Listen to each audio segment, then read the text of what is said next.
धन्यवाद आपका। आपने बड़ी अच्छी बातें कही और बताया कि हाँ, किस ढंग से अब एंटी इनकम्बेंसी भी बड़ा इम्पैक्ट लाने जा रही है। अनिल जी, आपके पास आता हूँ। ये बात सही है कि कांग्रेस के वोट 19 से 29% हो गए। कई सर्वे आए हैं, अब तो 30 भी क्रॉस कर गए हैं। इसके अलावा ऐसी कौन सी अड़चन है जो मोदी सरकार कर्नाटक की सरकार के सामने पेश नहीं कर रही है? अब उन्हें अनाज नहीं लेने दे रही है एफसीआई से। उसके बाद उन्होंने अनाज मांगा जगन रेड्डी से कि हमें दे दो, आपके पास तो बहुत चावल है। बोलता है नहीं, I will not give you. फिर एक शख्स ने और मना किया उनको, उसका नाम है केसीआर। केसीआर का मना कर दिया कि मैं आपको अनाज, आज के इकोनॉमिक टाइम्स की मेन न्यूज है सर, आपको बताऊंगी। KCR refuse sir. फिर उसके बाद वो झारखंड जाते हैं, कर्नाटक के मिनिस्टर, तो झारखंड 1.5 लाख टन उनको भी इमीडिएट राइस दे रहा है। बोलता वही रेट पे दूंगा, साथ में अपना भाड़ा आपने जोड़ लीजिएगा जो आएगा उसके बाद में। ऐसे हालात हो गए हैं कि अब ये लोग जो कि बीजेपी के साथ में हैं, वो कर्नाटक को, अपने एक राज्य को अनाज होते हुए अनाज नहीं देना चाहते।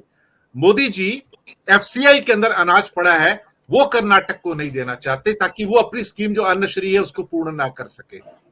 आप देखिए ये खेल कैसा है। इस खेल में पिस कौन रहा है? आम आदमी। लेकिन इस खेल में भारत का संघीय ढांचा भी इस समय खतरे में आ गया है। लोग भी इस बात को देख रहे हैं। और आज पहला स्टेटमेंट मणिपुर के ऊपर आरएसएस का भी आता है कि मणिपुर जल रहा है, the centre has to do something. लेकिन डबल इंजन की सरकार है। और समझौता किसने किया था यूकेएल के साथ में? बीजेपी ने किया है वोट लेने के लिए। आज जो खड्डा खोदा था, आज उसी में खुद गिर रहे हैं और देश भी चल रहा है। लेकिन हाँ, जो विरोधी पक्ष है, हमारा जो विपक्ष है, अब उसका भी तस्वीर साफ होती जा रही है, कौन किसके साथ में है। और मुझे लगता है कि यही डर है जिसके कारण ये विपक्ष अब कांग्रेस मुक्त भारत चाहता है। अनिल जैन जी। हाँ दिनेश जी, देखिए आपने बिल्कुल ठीक कहा। ये जो चावल की राजनीति हो रही है, ये राजनीति का जिसको कहते हैं बहुत घटियापन का एक नमूना है। जब भारतीयों के लिए कोई अगर चावल मांग रहा है, कर्नाटक भी तो भारत में है ना, तो उनके नागरिकों के लिए अगर वहां का मुख्यमंत्री चावल मांग रहा है और चावल आपके गोदामों में सड़ रहा है, आपको उसके कुछ पैसे भी मिलेंगे, लेकिन फिर भी आप नहीं चावल दे रहे, तो ये बातें तो समझ से परे हैं। कोई ये तो है नहीं कि आप पाकिस्तान को दे रहे हैं, बल्कि पाकिस्तान में भी खूब भारत से चीनी वीनी बीच में जाती रही है और चीजें आना जाना व्यापार चलता रहा है। और मैं नहीं समझता आप क्या स्थिति है, आप बेहतर जानते होंगे। एक समय तो पाकिस्तान, बहुत पहले की बात नहीं, 2-4 साल पहले तक मुझे मालूम है कि प्रेफर्ड स्टेट था व्यापार के लिए पाकिस्तान, जो 5-10-15 देशों की सूची थी उसमें। मोस्ट फेवर्ड नेशन, एमएफएन का स्टेटस था। वही है। हाँ, तो ये रहा होगा। दिनेश जी, दूसरी चीज आपने जो बात कही मणिपुर की, मणिपुर में क्या है कि एक वहां के जो मणिपुर में कोई एक जाति एक धर्म के लोग तो रहते नहीं।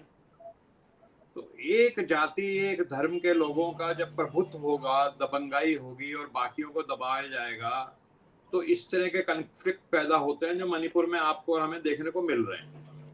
और दिनेश जी, मैं चलिए अब कांग्रेस पे ही आता हूँ। कांग्रेस जब शुरू में सत्ता में आई, और यहाँ मेरा थोड़ा सा हो सकता है आपसे भिन्न मत हो, कि जब कांग्रेस शुरू में 1947 के बाद सत्ता में आई, तो कांग्रेस में तमाम जो जिसको कहते हैं सामंतवादी और जिनको सवर्ण कहा जाता है, उनका प्रभुत्व था। एक समय में इंदिरा गांधी जब प्रधानमंत्री थी, 18 प्रदेशों के मुख्यमंत्री ब्राह्मण थे, और एक भारत की आबादी का एक बहुत बड़ा हिस्सा जो था, उसका कोई प्रतिनिधित्व ही नहीं हो रहा था। उत्तर भारत में कांग्रेस ने एक फार्मूला बना रखा था, ब्राह्मण, मुस्लिम, दलित, और वो उसके वजह से अपना जो भी 40% वोट लेकर के कांग्रेस जीत जाया करती थी। जो लोहिया जी आए, लोहिया जी ने किसान जातियों और जो मध्यम जातियां या जिनको आजकल ओबीसी कहा जाता है, वो इंटरमीडिएट कास्ट की बात को उठाया और उनको अपनी पार्टी में रिप्रेजेंटेशन देना शुरू किया। और कांग्रेस से उस समय जो टक्कर ली वो लोहिया जी ने ली। बीजेपी भी वही सामंतवादी पार्टी होती थी, उसमें भी ठाकुर, ब्राह्मण, और अगर दिल्ली में देखते थे तो हम थोड़ा जिसको कहते हैं वैश्य समाज के लोग और जो पाकिस्तान से विस्थापित होकर के लोग आए थे वो होते थे उसमें। लेटर ऑन कांग्रेस क्योंकि अपनी अड़ी रही अपनी जाति व्यवस्था पे, वोट सबका लेती रही, लेकिन जो निर्णायक जो पद होते थे उस पे ब्राह्मण या ठाकुर का प्रभुत्व रहता था। मुस्लिम्स में भी एक 15% आबादी होती है दिनेश जी, जो जिनको अशरफ कहा जाता है। 85% मुस्लिम होते हैं जिन्हें पसमानदा बोलते हैं या अजलफ बोलते हैं शायद।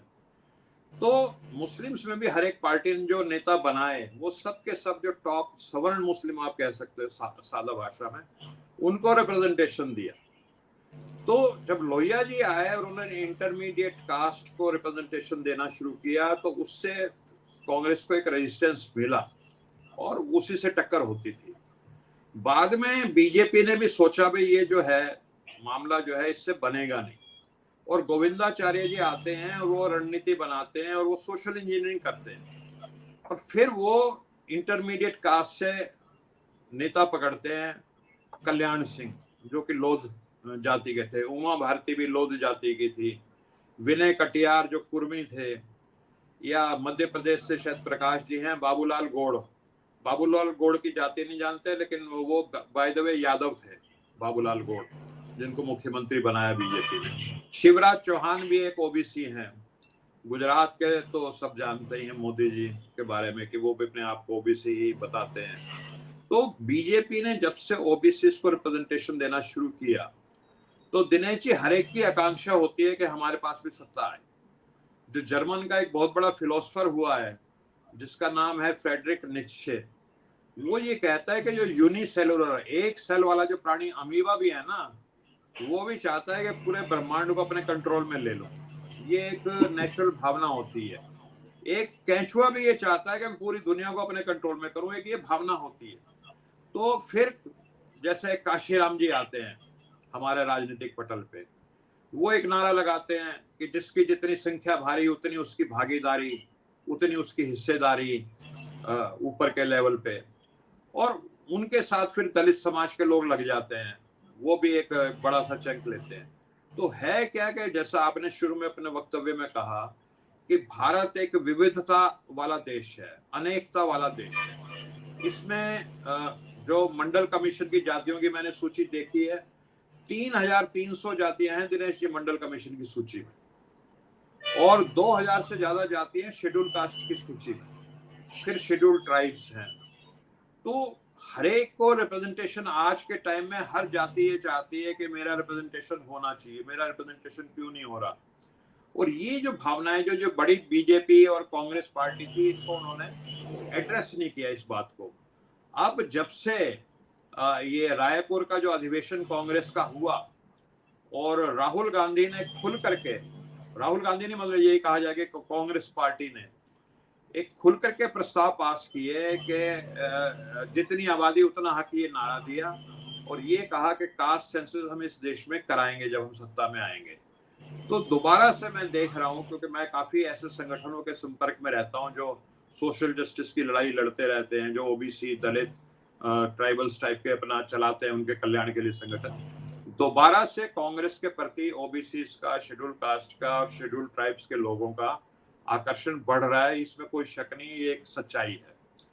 तो अब इसका आगे चल करके क्या परिणाम होता है वो देखने की बात होगी। लेकिन एरेंड लिस्फार्ट जो इस समय के सबसे बड़े पॉलिटिकल साइंटिस्ट माने जाते हैं यूनिवर्सिटी ऑफ कैलिफोर्निया के, उन्होंने एक प्रिंसिपल दे रखा है कंसोसिएशनल डेमोक्रेसी, यानी पावर शेयरिंग डेमोक्रेसी। हर जैसे स्विट्जरलैंड है, साउथ अफ्रीका है, बेल्जियम है, कई देशों का उसमें वो रहा, तो हर तबके को आपको एक पावर शेयरिंग की देनी पड़ेगी। वही पॉलिटिकल पार्टी जो पावर शेयरिंग करेगी वही आगे जाएगी। जी दिनेश जी, मैं थोड़ा, आपका समय की सीमा है। नहीं कोई बात नहीं, बहुत बहुत धन्यवाद। और इसमें